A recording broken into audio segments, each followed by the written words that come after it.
Hello, good afternoon, everyone. Thank you for joining our webinar on the Senior Managers and Certification Regime in Lockdown. This is Charlotte Hill at Taylor Wessing, and I lead the Financial Services Regulation Group. We have this afternoon joining me from Financial Services Regulation. We have Daniel Hirschfield and Lauren Clark, and from our employment team we have joining us Helen Farr and Colin Godfrey. Together we make up the Senior Managers and Certification Regime team here at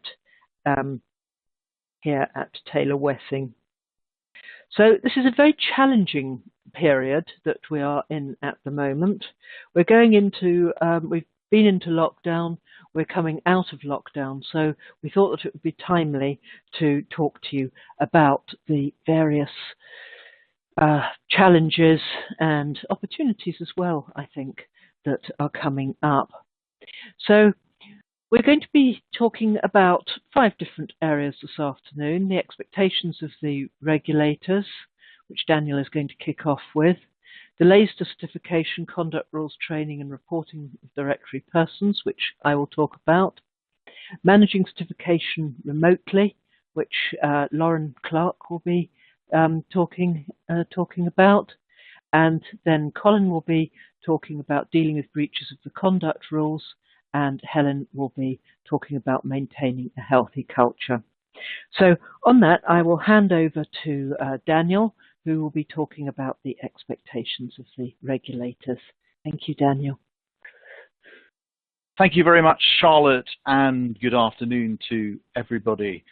We thought we would recap on the various expectations that the FCA and PRA have published regarding the obligations under the SMCR regime during this difficult period. First of all, in terms of the responsibility for managing the COVID-19 response, the regulators have said that firms are not required to have a single senior manager who is responsible for their response, but should allocate responsibilities to best ensure that they can manage the risks they face. That said, in relation to enhanced scope firms, there are, of course, particular functions which lend themselves to particular aspects of the response. So the SMF24 Chief Operations function lent itself, obviously, to operational resilience and matters relating to that, including business continuity and outsourcing. The SMF2 Chief Finance function will be relevant to financial resilience. Another aspect of the regime which was very much in prominence at the beginning of lockdown was who would be responsible for ensuring that key workers were designated properly. That is the SMF1's role, the chief executive role, or somebody within the senior management team who will be accountable for ensuring an adequate process.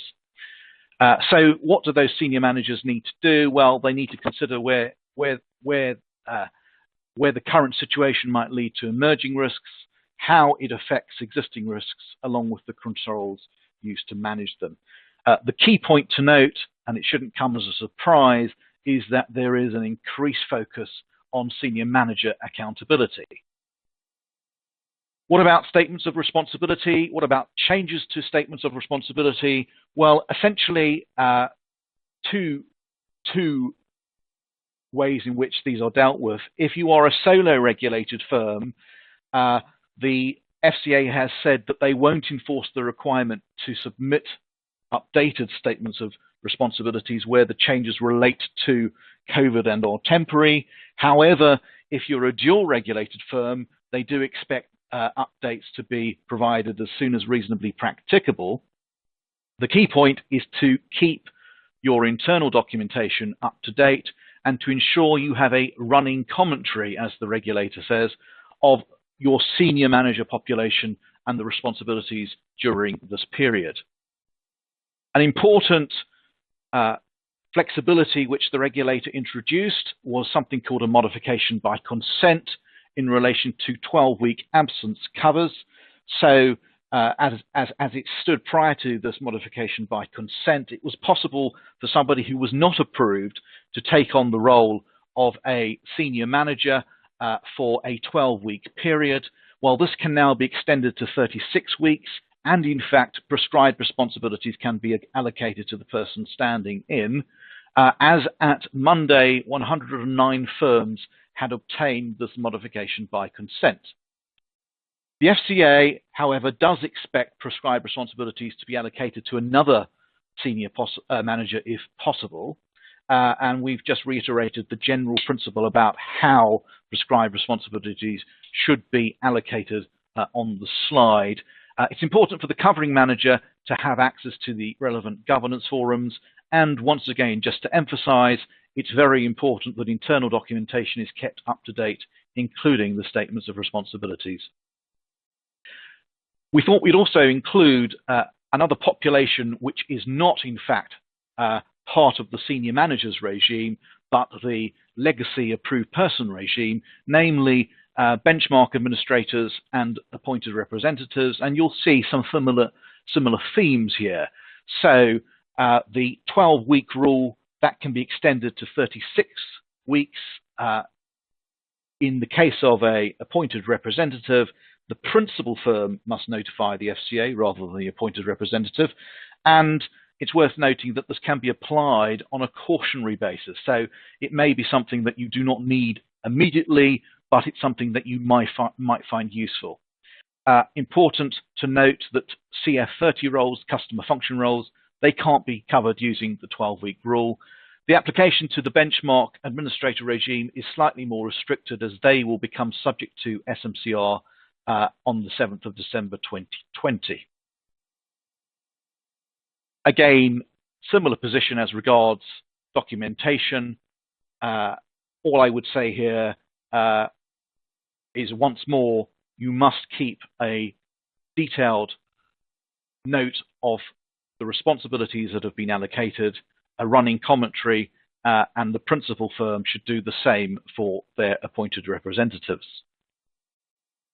On this slide, 5 reminders of the responsibilities of a principal for an appointed representative, fitness and propriety of controllers, directors, partners, proprietors and managers, solvency of an AR and suitability to act for the firm, adequate controls over the activities of the AR, appointment of the AR must not prevent firm from its compliance with threshold conditions, and the ability to monitor and enforce compliance with relevant requirements. So 5 key things that the principal must keep in mind in relation to its relationship with the appointed representative. Training and competence is another area where the regulator has been helpful. It recognizes that obviously employees must have the relevant skills and knowledge and expertise, but there is going to have been a difficulty in getting certain professional qualification exams.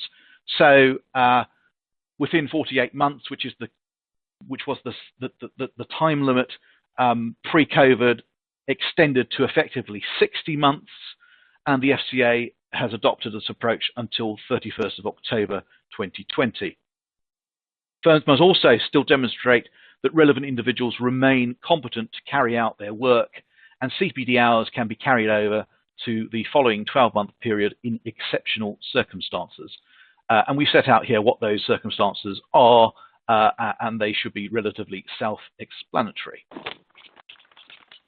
Going forward, well, I think we can expect the regulator, as they move away from the COVID-19, the immediate impact of the COVID-19 crisis, to start thinking actually about how firms have implemented the SMCR, and some of the points here on the slide should focus you in terms of what kinds of questions the regulators will ask.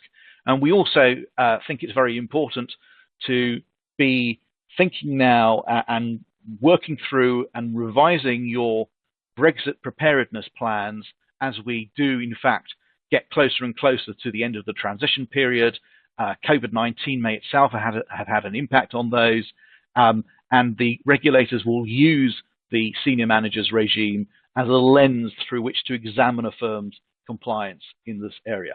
So that's a very quick whistle-stop tour of the regulators' expectations. I'm now going to hand over to Charlotte, who will talk about some of the delays.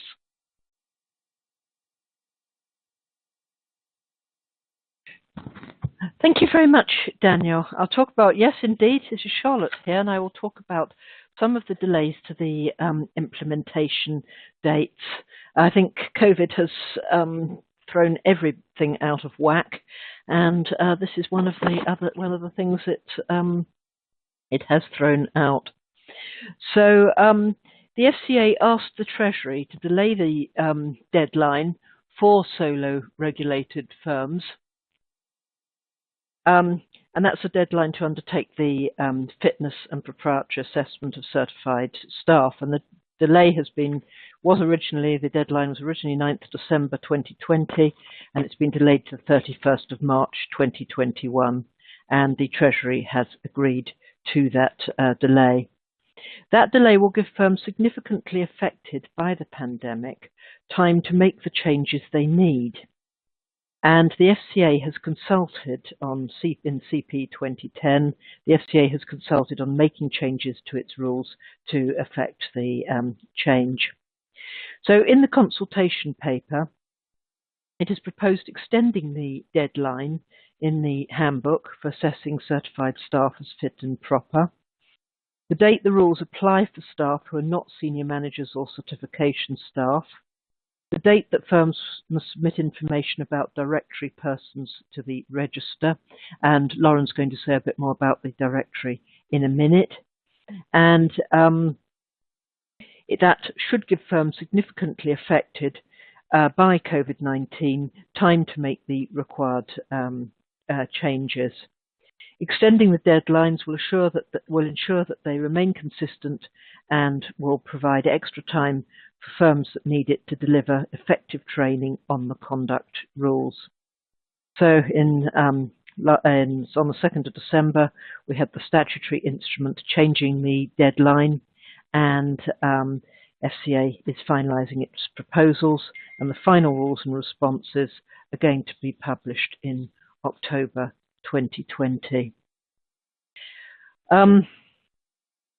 Just change the slide. So, 14th of August, the FCA set out for its further expectations around conduct rule training for staff, and I'll say a bit more about that in a second, and fitness and propriety assessments, and again, talking about that a bit later. Firms have been encouraged by the FCA to certify staff earlier than March 2021 if they are able to do so, but they shouldn't wait to remove staff who are not fit and proper from certified roles. The FCA is still going to be publishing details of certified employees of solo firms starting from the 9th of December 2020 on the Financial Services Register, despite the delays. A bit different for benchmark administrators, who have until December 2021 to train non-senior management staff on the conduct rules. The conduct rules set out minimum standards of individual behaviour in financial services, and in this context the FCA has provided a table setting out its expectations when firms are training staff on the conduct rules. And that is just taken simply from the FCA's paper, this table here on this slide and on the next slide as well. And reading through it, I'm not going to read through every single thing with you, but reading through it, it is largely common sense, what might be positive or negative. So, for example, the relevant senior management function needs to be able to demonstrate appropriate involvement and oversight of training. And the other side of that is they have limited knowledge of training and have delegated limited oversight. As I say, it's largely common sense, but it's a good reminder there. The one I would draw your attention to, however, is the second one there, which says training is interactive and uses realistic scenarios. And the negative indicator is simple computer-based training only, with little attempt to tailor to role. And I draw your attention to that because, like with money laundering training nowadays in firms will find it very tempting just to buy online training. You know, the cheaper the better. But it's essential to work out what is actually relevant to your specific firm and to tailor that accordingly. So tailor it to the specific environment. My next slide is just the other side of the positive and negative indicators. So I don't think, there's nothing particularly unusual in that. So I will leave you to read that. I will now hand over to Lauren, who is going to just take you through the FCA's views on the directory of certified and assessed persons. Thank you, Charlotte. So, as Charlotte mentioned at the start of her section, the date on which firms must submit information about directory persons to the Financial Services Register has been delayed. So, in this part of the webinar, we'll look at the new directory in greater detail. So under the Senior Managers and Certification regime, the FCA will publish and maintain a directory of certified and assessed persons on the Financial Services Register. And this is for consumers and professionals to check the details of key individuals who work in the financial services sector. And just by way of background, in terms of where the concept of this new directory came from, it first came to us through an FCA consultation in the summer of 2018, following discussions and debates in the industry about the gap that firms and consumers felt would be appearing as a result of the move from controlled functions to senior manager functions under SMCR. Essentially meaning that less people will appear on the Financial Services Register.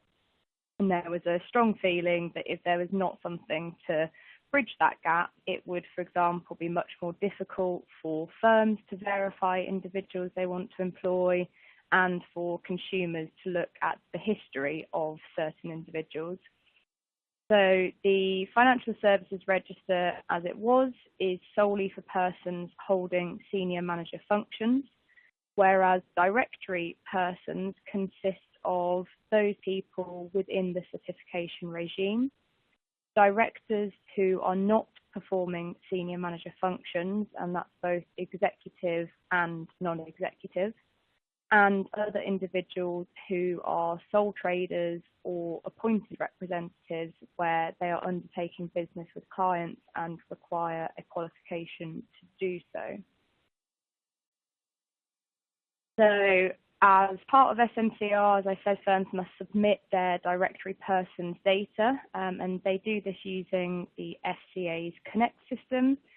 And this data, which will be owned and maintained by firms, will be published on the FS register. One particularly notable feature of the new directory is the relatively granular level of detail which is required to be disclosed in relation to the individuals. So whereas the existing FS register contains quite limited information, firms' reporting obligations in relation to directory are much broader, and it consists of the details which are shown here on the slide. So it includes things like the employer details, the individual's name and unique individual reference number, the relevant roles held by the individual, and that is the applicable certified function under SMCR as opposed to, for example, their job title within the organisation, and start and end dates of each role. So just moving on, looking at some challenges that you might face in relation to the directory. The volume of data, as you saw from the last slide, might be quite vast. This will be particularly challenging for firms with a large population of certified staff. And there might be difficulties in gathering this data, as it might, for example, be stored in HR systems or training and competence systems or learning solutions and so on.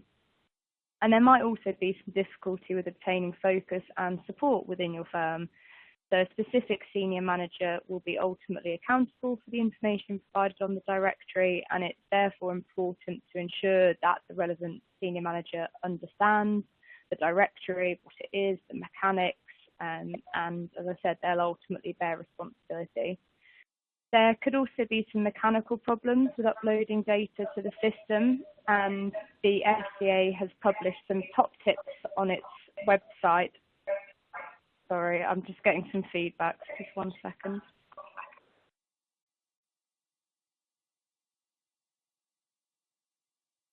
Hopefully that's a bit better now. So there might be some mechanical problems with uploading the data to the system, and the FCA has published some top tips on its website around submitting information correctly. It's published a user guide which provides some case studies for example, start and end dates. But there have been some calls within the industry for the FCA to provide further guidance on data entry specific to solo regulated firms, because a lot of the guidance they have produced is limited to examples from the banking and insurance sector. And in terms of ongoing compliance, the FCA has highlighted several checks and balances that will be put in place to ensure the reliability of the data on the directory. For example, there's a requirement that firms who have not made changes to their data in a 12-month period, they still need to positively confirm that their disclosures remain up to date. And where no confirmation is received by the FCA, health warning is flagged on the directory, and the relevant firm may have to pay a £250 administrative fee. And also with the directory, users can report any errors to the FCA, and firms are then responsible for rectifying any incorrect information as soon as possible. And again, that administrative fee may be applied in such circumstances. So I'm now going to hand over to Colin, who will be taking you through how to manage the certification process remotely. Thanks, Lauren. As we're approaching around about the halfway point, it's probably worth me just flagging that, as you'll probably see on your dialogue box, there is an opportunity for you to raise questions to any of the speakers, either in general or specifically in relation to management of the new regime. So do take the opportunity to ping through any questions, and we'll do our best to pick them up either as we go or when we get to the end. What I thought that it would be worth us talking about in this brave new world of ours is what the certification regime element of the regime will look like and does look like now. I thought it would be worth us going back to basics a little bit. I appreciate that many people on this webinar will be quite familiar, but there'll be a lot of people at solo reg firms who will have been preparing themselves in readiness for their first round of certification in December, only to find that they've got a bit more time. And so it's probably worth us taking one step back and just working through the basics to start with. So it's always important for firms to make sure they're clear about who does and who does not need to be certified as fit and proper. So in essence, the obligation to certify applies to functions that are not SMFs, but can still have a significant impact on customers, the firm, and or market integrity. You'll often find them referred to as significant harm functions. Now, the FCA has specified which functions it regards as coming within that definition, and therefore will automatically be considered to be a certification function. And what I've done over the next 4 slides that I won't talk you through, but I thought I would include for the benefit of completeness, is a table which replicates the list that the FCA has produced of those roles that it regards as a certification function. But in essence, the core of those are those roles which involve significant management, functions requiring qualifications, managers of those who are themselves certification employees, those who are material risk takers, and anyone who is involved in client dealing. Now, it's worth me mentioning that not all certification functions will apply to all firms, and in fact there are some very small firms who may actually have no one in the certification regime at all. That might be the case if there is only a small handful of senior people who themselves will be senior managers who are supported by administrative staff who themselves won't be covered by the regime. So as I say, the next 4 slides, which I'll just spin through, cover a list, but that's for your reference only. In terms of what this actually means in practice, the key point, or at least the first key point, and I suppose the first big change that the SMCR brought in was this sort of delegation of responsibility from the FCA down to individual firms as part of assessing fitness and propriety. So this is now an obligation on firms, and it's not an obligation of the regulator to assess fitness and propriety. Now, the FCA still needs to approve those performing senior management functions, but the certification regime is very much a firm-led thing. Now, in that respect, issuing a certificate for someone who is authorised is the role of the employer now. And once the firm has concluded that someone is fit and proper, they must produce that certificate, and it must set out the aspects of the affairs in which that person will be involved in then performing that function. Now, it's an annual obligation, or at least an annual obligation. I think we will expect most people to regard this as something that is generally done annually, but it's just worth mentioning that it's at least annually. So it could be slightly more regular than that, but it must be no more than 12 months between certificates. So if a senior manager is performing a certification function, if that is something that's very different from what they're doing as a senior manager, they will also need to be certified for that as well. Now, practically speaking, firms could take the same approach to the assessment of fitness and propriety for people in those sort of positions. As I appreciate, it'd be slightly strange for you to certify someone as fit and proper for part of their job but not others. But it's just important that if you do have a senior manager who's also doing some certification functions, that you keep a separate record of that, particularly because there may be different competency assessments that you're carrying out. The other thing just to mention is that although it only applies to employees, the FCA takes a very wide approach to who is an employee in inverted commas for this purpose. So that will include secondees and contractors, although notably it won't include your non-exec directors. So one of the key questions that firms now have to consider is actually how they're going to go about making this assessment of fitness and propriety. As I say, this is something that effectively has been delegated down, and whilst the first port of call is probably to look at the FCA rules and the provisions in relation to fit in the guide, that isn't necessarily the be-all and end-all.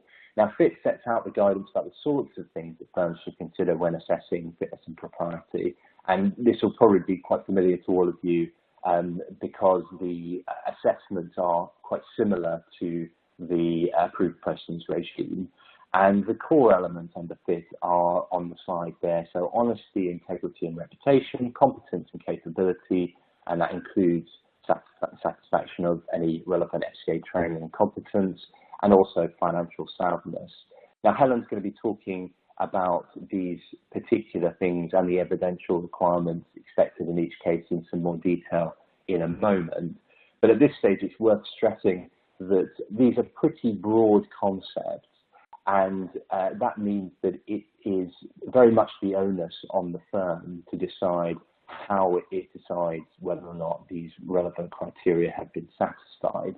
Now, that said, the FCA has not left us all on our own to just figure it all out. They have, in the same way as Charlotte took us through a little bit earlier in relation to the conduct rules, published a number of positive and negative indicators which are designed to be a useful guide when determining how to effectively carry out that assessment.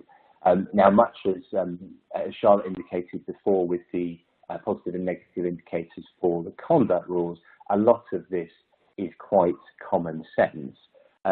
Again, I've replicated it on the next few slides broadly for your reference, but I can pick out a few that are of note. So it includes things like whether there is an active oversight and appropriate reporting mechanism in place. That's obviously going to be a very important thing, particularly now when perhaps we're moving towards and have had to move towards more remote working. Whether or not there are any development plans in place. So this is all about not only making sure that there is an assessment, but also if that assessment picks up any development needs, that there are plans put in place in order to address those. Whether or not the managers who are going to be involved in carrying out the assessment are actually properly trained on the approach to F&P. Now, obviously, in order for you to ensure some consistency, that's going to be a very important part of the assessment process. And whether or not there are appropriate criteria and a robust process for making the assessment. I mean, that's pretty obvious to say, but that is a very important thing to make sure that you have in place. And in terms of what this all looks like now in this post-COVID world, I mean, in truth, I don't want to over-egg it because I think working from home arrangements have generally worked quite well, and lots of firms and employees have actually quite enjoyed the experience of flexibility, albeit that people will probably be looking for some happy medium rather than the extreme of having to work from home all the time. And in honesty, I think from my perspective, this is accelerating a process which was already happening in terms of a greater emphasis on working from home, a greater emphasis and value placed by employees on flexibility. But that all said, there are certainly some challenges that brings to firms when it comes to finding staff. So for example, can managers really say that they know what their team are doing in quite the same way when they're working from home as compared with when they're in an office environment? Is there really a sufficiently clear line of communication between team members? We're all pretty used to having Zoom calls, but is that really enough? Is that happening enough? Are there checks and balances to make sure that you don't end up with employees being a bit of a law unto themselves and going rogue? Is there enough effective challenge between colleagues? I mean, in professional services, one of the key things is making sure that there is that room for proper challenge. So that's something that's going to be really interesting and important from a remote working environment. And can you really be sure that with your training needs that you have your employees properly engaged on online training? I mean, Charlotte's already flagged that there's a real emphasis, particularly in the conduct rules, on making sure that training is tailored. That's one thing, but actually making sure that people who sign on to training online are actually engaged in that process is another thing entirely.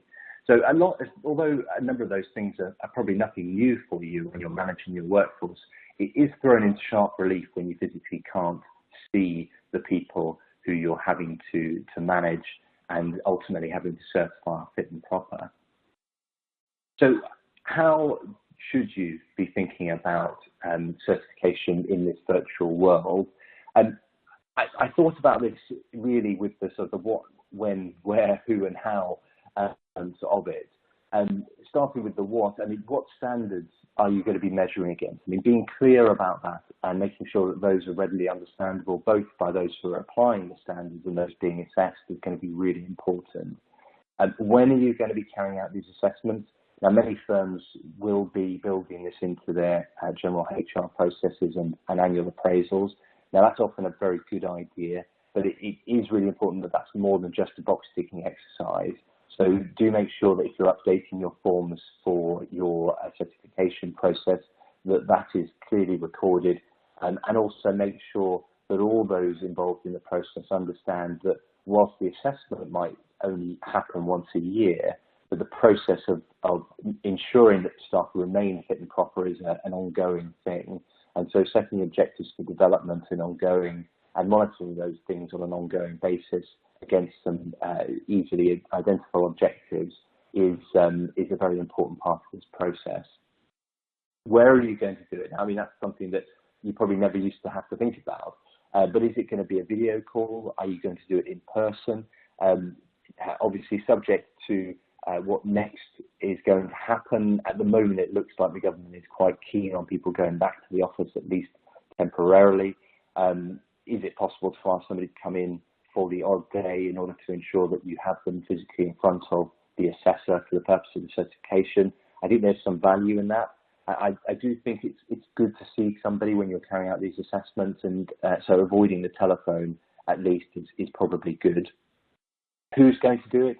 Again, this is probably nothing new in terms of remote working, but if you are going to have individual managers who are going to be from different teams carrying out assessment, do you want to have a moderator who can ensure that the standards are being applied consistently?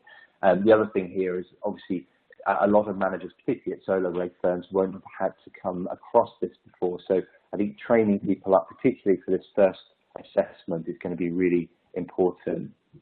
And that leads us on to the how. So how are assessors going to make this assessment? The really important thing is to make sure it's objective. What you want to avoid is falling into the old trap of managers thinking that effectively someone's just a good egg and therefore that's enough. Really, it's all about trying to ensure that you've got some objective criteria that you can then sufficiently pin decisions to. And I think that probably takes us to the one thing that if you were only going to take one thing away from my section, it's probably this, which is evidence is going to be key. And so being able to show clear evidence of the way and the reasons why staff have been certified as fit and proper on each and every occasion, particularly during this lockdown period or the post-lockdown period and the flexible virtual world that we're living in now, I think it's going to be all the more important as part of showing a robust process in the event that there's a challenge. Now, that was everything I intended to say at this stage. So let me pass you over to Helen, who's going to talk about the virtual world, but in the context of dealing with breaches of the conduct rules. Thanks, Colin. Good afternoon, everyone, and welcome. I hope you're staying safe at this time. As Colin said, I'm going to look at how to deal with breaches of the conduct rules, and certainly this is, I think, becoming more of a challenge for clients and for businesses, and it's becoming perhaps more relevant than ever, especially given the current climate in which we're all working, where sadly, because people are working to the large part at home, what we're seeing is an increase in fraud and other misconduct, which then could result in an issue where the conduct rules are triggered. Just to set the scene, I'm aware that many of you will be absolutely familiar with the conduct rules. Just by way of reminder, we've got the two tiers of conduct rules. The first tier applies to everyone working within your business, if it's a dual regulated firm, and to those who are other than conduct rule staff, the solo reg firm. And those rules apply to individuals' conduct, so how they must act when working for your business. The second tier applies to senior managers, and these are much more about how the senior managers undertake the business of the firm or the area of the firm for which they have responsibility. And you can see the distinctions there are quite key. So who do the conduct rules apply to? Well, as was clear from the first two slides, all senior managers in the dual reg and solo regulated firms have to adhere to those as of now. They also apply to certified staff in both tiers of firms, and all other staff, excluding ancillary staff, and by that I mean those staff who are performing roles that aren't client-facing, so potentially your cleaners, those working in catering facilities and so on. The Tier 1 individual conduct rules will apply. And the Tier 1 rules also apply to any director who is not a senior manager. So pretty much all of your employees will be subject to these rules. And the fundamental point when considering the application of the conduct rules is the interplay that we see between those rules and other potential regulatory or employment law breaches. Now, every employee working for your business is going to be subject to your internal employee disciplinary process and ultimately could be subject to an investigation into and a potential dismissal arising from a misconduct offence. As I've shown, the majority of your staff are going to be subject to the conduct rules. And as Colin's explained, for your certified staff or for those performing a certified function, they're going to be subject to the FIT regime too. So because of this, what we're faced with is juggling these three different regimes. You may have a scenario where all three regimes are invoked. So an example of that would be a fraud case, which clearly would fall within a gross misconduct category. It's also going to go to someone's honesty and integrity, which will be a breach of the FIT provisions. And of course, it will be a breach of the conduct rules too. But there can be scenarios where only one of these regimes is triggered. And in that, an example there would be perhaps bankruptcy, where that would go to someone's fitness. So if they're a certified person, it could be relevant. But it's unlikely that either a conduct rule or a gross misconduct or a disciplinary offence would be triggered just because someone becomes bankrupt, unless, of course, they haven't notified you, and so there's a breach of the requirements that they act in an honest and their integrity is maintained. So one of the key difficulties that we face is how and what process should you follow in these sort of claims where we may well have a multiplicity of different processes and procedures.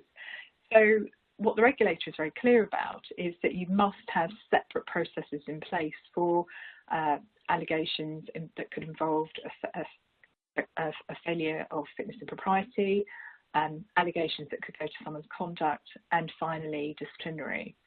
Now, what we see, I think, most commonly is allegations where there's been a suggestion that someone has acted in breach of your internal disciplinary process, so a potential misconduct allegation, and that, of course, may trigger or may imply a conduct rule breach. So how do you deal with that? Well, our suggestion is that you would deal firstly with your disciplinary process, use your clear employment procedure. You should follow that, but what you should do is in your disciplinary investigation letter, refer the individual to the fact that there may well be an investigation into whether there's been a conduct rule breach if there is a disciplinary finding. Then, of course, what you would do is if the disciplinary allegation is proven, you would assess the breach in line with your established procedures to determine whether there's been a conduct rule breach. Looking at a failure of fitness and propriety, again, that may or may not imply a conduct rule breach. So our suggestion would be you deal with the fitness and propriety allegations. And as Colin has clearly explained, what you should have in place is a separate and robust process to allow your business to assess whether someone is fit. And the three key criteria Colin's identified on this slide suggested some of the key triggers that you would be expected to obtain or in terms of evidential information and to sort of confirm whether someone has and is fit. So for financial soundness, we're suggesting, and what you should look at is obviously undertaking regular credit checks. Most cases, individuals complete a self-certification form. In the case of competence and capability, you should have a clear annual training record, and of course you'll be appraising them. And in terms of their honesty and integrity and reputation, criminal records checks, their own self-certification, and refuses a full database for key. Most importantly, how should you undertake the conduct rule assessment? Well, of course, issues of conduct will be considered as part of the annual certification process. But how would you look at those sort of ad hoc or marginal cases? And what we're seeing more and more are the clients establishing now conduct rule panels. And what they're implementing is a committee, usually comprising someone from HR, someone from compliance, and a senior business leader. Now, the advantages of this process, if you've got the size and the scale to accommodate this, is that the decision will be independent. You avoid, as Colin suggested, that suggestion of bias that sometimes you get if the decision is being taken by a senior manager individually. Crucially, and this is where I think it's great that from an employment law perspective, conduct rule panels achieve a consistency of approach, and that's very, very important. The only question mark is whether, but perhaps if the individual is not known to those assessing the conduct issues, do they absolutely have the full picture? But I think it's definitely possible for you to make sure and take steps to ensure that those sitting in the conduct rule panel do obtain all relevant information. I think for those smaller firms, many of you are still working with a regime where decisions about conduct are taken by a senior manager. That works perfectly well, but he or she needs to take advice as needed. It also meets nicely their sort of objective to ensure that they are individually accountable for the decisions that they're taking, in particular relating to certification and the application of the regime. So, as Colin said, we're all working in a virtual world, and this definitely is impacting the way that conduct rule breaches are decided. One of the practical points is gathering information or evidence. Prior to lockdown, it was very easy to get sort of corroboration from colleagues. Things were picked up by physical supervision. All of that face-to-face evidence is likely not to exist now. What we're going to be relying on, and what we are relying on, is much more evidence through emails, phone recordings, etc. And for that reason, it's really important that you do take steps to properly gather your evidence in a lawfully compliant and compliant way. Think very carefully about how you communicate with employees, especially when it comes to putting the allegations to them. We are very much constrained now by the virtual world that we're working in, and it's no longer possible to call someone into a meeting and potentially suspend them. And I have had scenarios where clients have struggled to actually enforce the suspension decision because individuals have obviously been able to retain their laptop, even though access has been cut off relatively quickly. So individuals have still been working or holding themselves out as representing a business during a period when they were actually put on suspension. So do take steps to monitor that accordingly. The decision meeting, of course, it can be held virtually, but I think in particular when we're talking about allegations of gross misconduct or conduct rule breaches, which could ultimately be career ending, it's important, if you can, and now that things are starting to open up, to hold a meeting in person. The employment part of the process, of course, there is a right to be accompanied, but there's no need to accompany anyone at either in terms of at any sort of meeting which is considering conduct rule breaches or decisions about fitness and propriety. And finally, we're often asked about whether there's a right to appeal. Sadly, there is a right to appeal. There is no right to appeal the decision about a conduct rule breach, but there is a right to appeal. a decision about someone's employment status. And for that reason, it makes sense to conclude the employment processes before you move to consider whether there's been a conduct rule breach. It also avoids any suggestion of the decision being prejudged.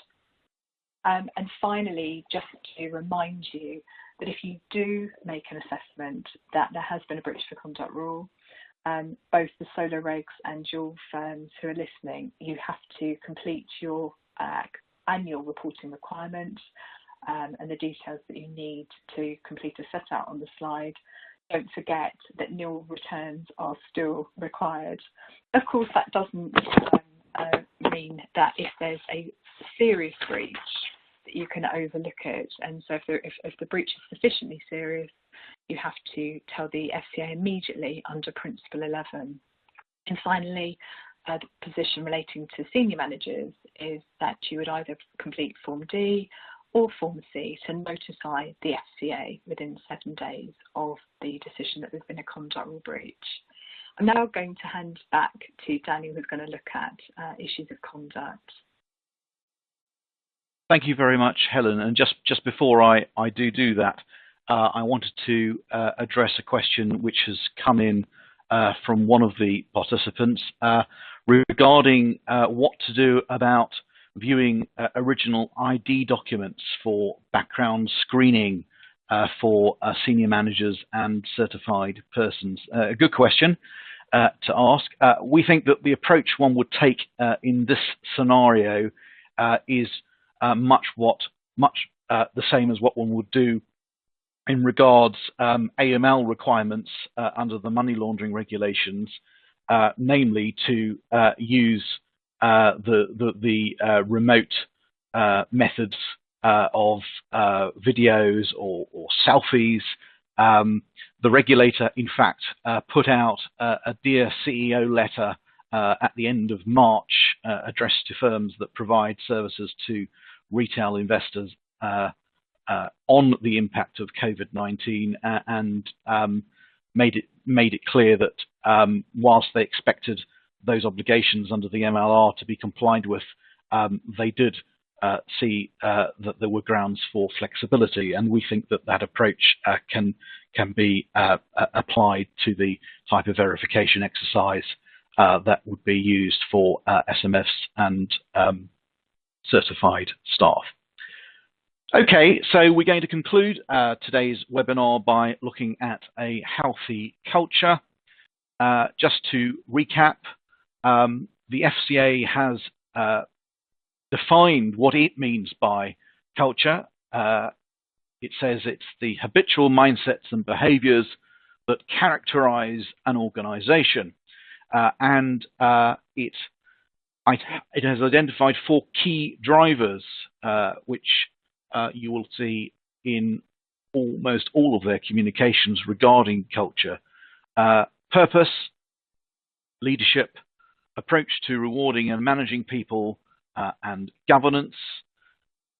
Senior managers are accountable for being active in setting a healthy culture in the firm.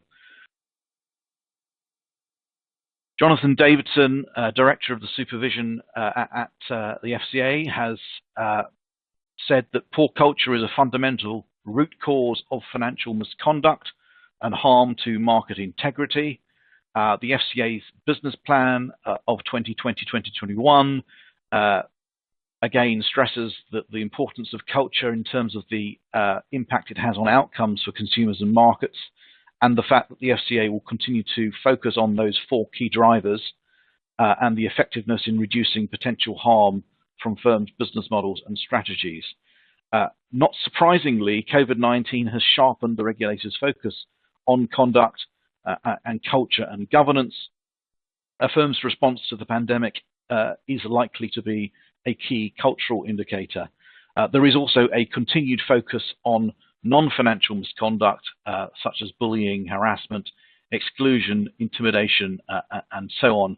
There is a huge amount of material on the FCA's website regarding culture, a whole page on culture and governance, a number of documents and essays, and there is in fact a webinar this Friday which you may find useful just have a look at the culture and governance section of the FCA's website to find out more details about that.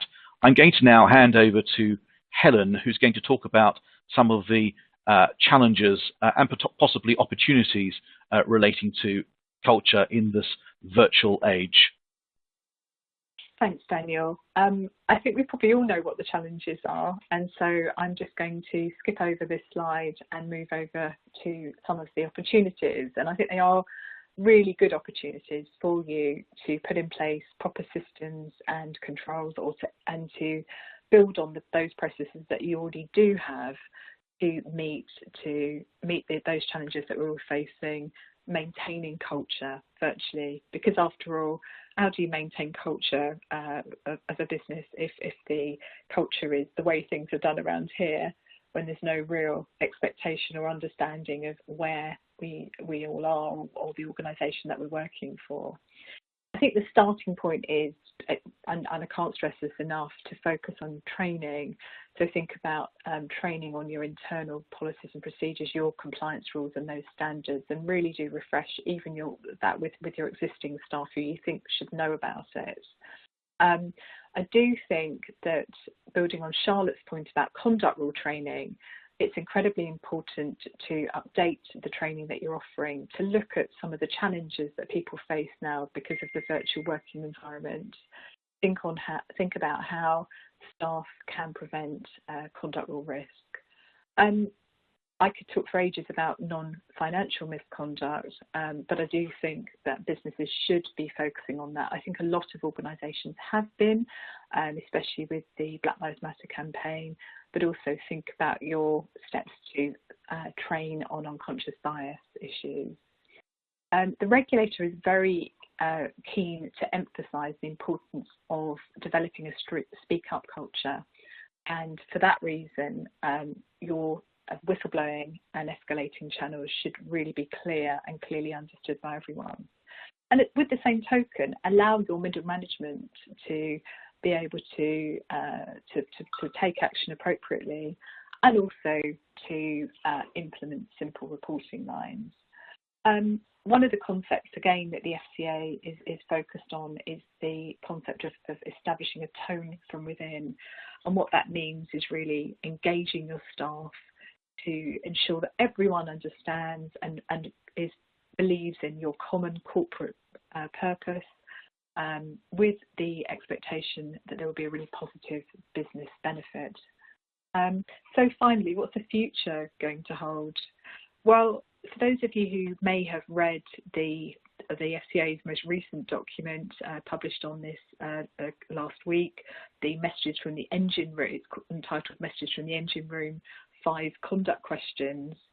The very clear message is that culture and governance is one of the regulator's priority areas, and absolutely will be and remains a key consideration in its approach to supervision. The regulator is stressing the importance of the tone from the top and the key messages that your managers should deliver. One of the real positives that's coming through because of the COVID pandemic is this increased focus on employee welfare, and I think that will deliver business benefits from a cultural perspective. And of course, you do and will need to continue to be developing processes that are agile and respond to the need to manage sort of these two concurrent working environments that we're facing. So for those who are based in the office or working in the office part-time, and those who are working from home. And so, as Colin and I have touched on, that means that your certification processes and those that deal with conduct rules, and also your disciplinary and grievance processes, will need to adapt accordingly. I'd just like to conclude. I think we're just about at 4 o'clock. I don't know if we've got time for any questions. Have any come in? I think there's any more that have come in the box.